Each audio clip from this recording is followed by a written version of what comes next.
It's now 5 seasons since Arsenal were last in a final of any description. 6 years without a trophy. That's the longest absence from finals for 45 years for this club, since 1980 to 1987's League Cup final. And this transfer window is a huge opportunity for Arteta to get one step closer to winning his first trophy with what he can call his squad. And if he doesn't win anything this season, then it is potentially time to look elsewhere. But the Cronkies might not quite see it like that. And the money that's been recouped from the Champions League run is equal to about the same amount of prize money you'd get for winning 55 FA Cups. He's managed to stay second, playing Mikel Merino up front with Saka, Odegaard, Martinelli, Havertz, Tomiyasu, White, Gabriel, Calafiori and God knows who else injured for quite a lot of the season. And he's turned Arsenal into contenders again.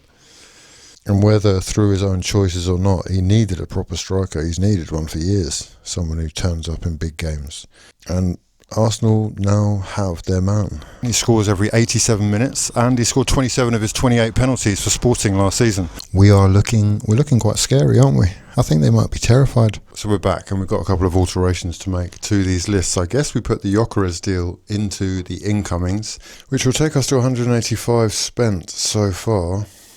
Which doesn't look great when compared to the 5 million that we've brought in. It is going to be time to start selling players soon. And you are hearing whispers of the club needing to sell again before we have any more incomings. However, we have added GYOKERES, so we'll take him off the maybes. The Premier League next season is going to be one for the ages. Power, pressing, goals. He's got it all, really. But can he handle the pressure cooker of being an Arsenal player? Look at this power. Look at these goals. Look at this finishing.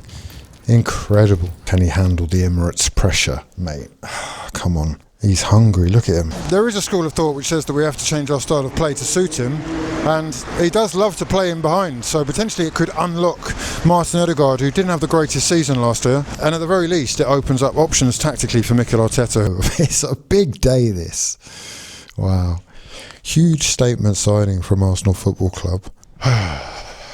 Time flies when you're having fun, eh? And a lot can change in a very short space of time. But there are question marks. Doesn't look like anyone else really wanted him. And you have to wonder why that is. Not amazing in the air, and we do like to cross the ball, don't we? We live off corners. Let's not pretend we weren't throwing it in semi-final against Real Madrid. Every available opportunity, like Rory Delap in his prime. It's definitely interesting because Arteta does appear to have wanted Šeško. Does he look that good in the air? I'm not convinced about him in the air, if I'm honest. But we can keep the ball on the floor. We're Arsenal. We can do that, can't we? We don't have to strictly live off corners. It's football, yeah? Primarily with your foot. Plus, let's not act like there aren't weaker sides in the Prem. There just are. What we know is he's awaiting permission to be able to finalise the move. He has been doing his own personal intense training. Of course, we did have the first game today against AC Milan. We did do a stream. It was fun. Saka scoring the only goal of the game, as per usual. Now, I know there are going to be questions about how we're spending the money. While giving Chelsea £52 million for Madueke, for example, we're really funding a move for Xavi Simons, which is one that I would really be up for. But so far we've got Luis Skelly, Magalhaes and Ranieri's new contracts done.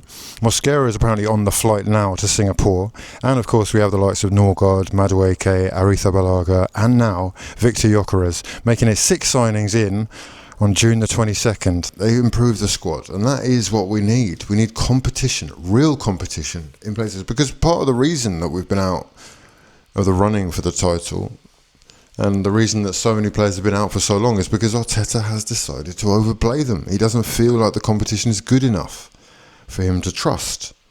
That's why Saka has ended up driven into the ground by playing 483 games consecutively, because he doesn't trust the options enough. It's very interesting to see Arsenal drilling the ball into midfield, finding Ranieri, Rice obviously driving across field, pumping it into Saka.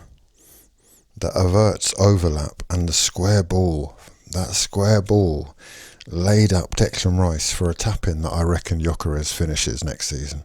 It's a promising sign. So we're paying less for GYOKERES than we did for Havertz, which is insane, really. It will be interesting to see who gets more goals. I mean, I think GYOKERES gets more goals, but Havertz does look stronger. He's got another year on his CV in the Prem, and he did quite well last year. He did.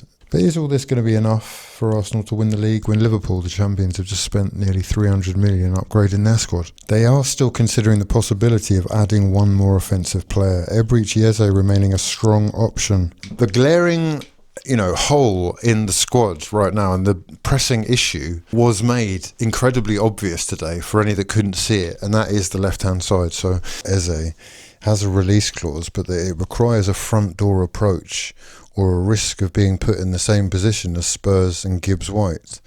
The clause is complicated and Arsenal would need to engage Palace first if they wish to proceed. It's definitely one of the options that we are considering. Eze, Rodrigo and Leao. I don't know whether I'm just making up Leao because I like him, but he was saucy out there today. Our right wing is obviously Saka again, the star boy today, on form, on fire. I'm going to say Saka and Madueke. GYOKERES, Kai. And on the left-hand side, I don't know. I mean, we've got Nelson, Martinelli, and we've got Trossard. 2 of those 3 are on the list of maybe exits that we're looking to cash in on. Martinelli could be added to that list because you'd get a considerable chunk more money for him as well. So I think it's something that we should definitely consider at this stage. If the right offer comes in, then I'd probably think about it. For argument's sake, we will say Martinelli. What do we feel about those options going forward? I think our striker options with GYOKERES and Kai, that's great. They could even play together. Kai knocking it down for him. Arsenal also appreciates Xavi Simons, but Chelsea are really pushing on that one. Arsenal are not done in the market yet. Not a deal you can just get lined up on player side, at least not if Palace insists on the release clause or nothing, which it sounds like they're doing. And they've got every right to, dig your heels in and get the value for the player that you have. He is a former Arsenal boy though, and it does seem like it's just written. Rodrigo, much more capable on the left-hand side, but also versatile enough to play on the right and up top. And Leao, we saw him quite central today, but he is super strong on the left-hand side as well, and he is such a baller. It's fun to watch. It's definitely one of the options that we are considering. Eze, Rodrigo and Leao. I don't know whether I'm just making up Leao because I like him, but he was saucy out there today. And there were a couple of interesting things that happened off the pitch, or on the pitch after the game, with Rafael Leao and Declan Rice having a little chinwag, which really did get my interest. I would love to see Leao brought in. £70 million we reckon does it. For either Rodrigo or Leao, you're looking about 70, let's say 77. Mikel Arteta believes Arsenal will be fighting up to 8 teams for the Premier League title. What's he talking about? What is he actually talking about? It's a little bit worrying they haven't sold anyone. Trossard put in quite a good performance as well today. He is in the shop window, I would suggest. £15 million, maybe more would be nice. I don't know. What do you think he's worth? Zinchenko as well was strutting his stuff. Kivior got the assist for Saka's goal, so the price 25 mil. I like it. Polish international, plays every game. Capable of playing on the left and at left back. He's good. When I say left centre back. We have found out since the last video that Mosquera is right-footed. It's going to be interesting to see him. He should be in Singapore as we speak and ready to be unveiled and or actually play some part in pre-season. We also got to see a bit of Norgard and Kepa today. Debuts for both of them for the club. Kepa making 3 saves in the penalty shootout, although he did dive the same way 8 times in a row, which was slightly worrying. They worked it out after a while and we lost the penalty shootout. Why are we having penalty shootouts for games that we've won, by the way? The game is completely gone. This is utter woke nonsense. Norgard, £11 million in the middle. What did you think? Zubimendi, when he came on, he's a controller, isn't he? He's shades of Rodri. You can see the forward-thinking, zippy passing. He's Spanish. He's a midfielder who plays for Spain. So you got to be on a level that is, Is he above Marino? I think he is. He's ahead of Marino already. Although Marino is still strong. Did get a shot on target. He's always a threat in and around the box, isn't he? Poaching on chaos, that type of thing.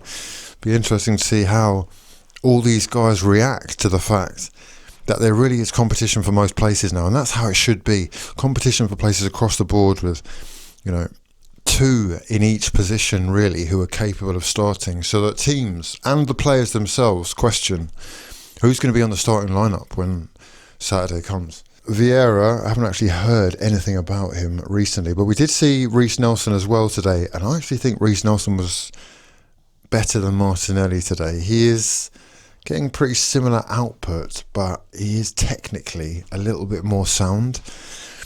I don't know why it hasn't happened for him. I'm not sure whether it's application or just opportunity, injury, life, you know. But I feel like there's more than £12 million worth of player in there if we're careful about what we do with him. However, at this stage, it might well be about cutting your losses, and I just do get the feeling that it is over, you know. But it's sad to say that because he is a Hale boy, and of all the players that we have in the squad who I would be willing to give another year, he might be in the conversation. He does have something to offer in that way, I think. Anyway, it's not looking good as far as exits go. As you can see, we spent £185 million if we're doing GYOKERES at 55, and that's being kind. Really, I think we should be talking about that being, what was it, 64 million? It's about 65 mil, let's say. £65 million, which would increase that by 10, so 195. However, I am excited. And then there's Eze as the option as well. Which of these three is your preferred option? So there we have it. We've got the Bomber from David Ornstein. We have the Here We Go from Fabrizio Romano. And to all intents and purposes, Viktor Gyökeres is an Arsenal player. Interesting to see how it goes, and or if anything else happens. Right, if you're enjoying these videos, please do give it a like, subscribe with your notifications on so you don't miss the next one.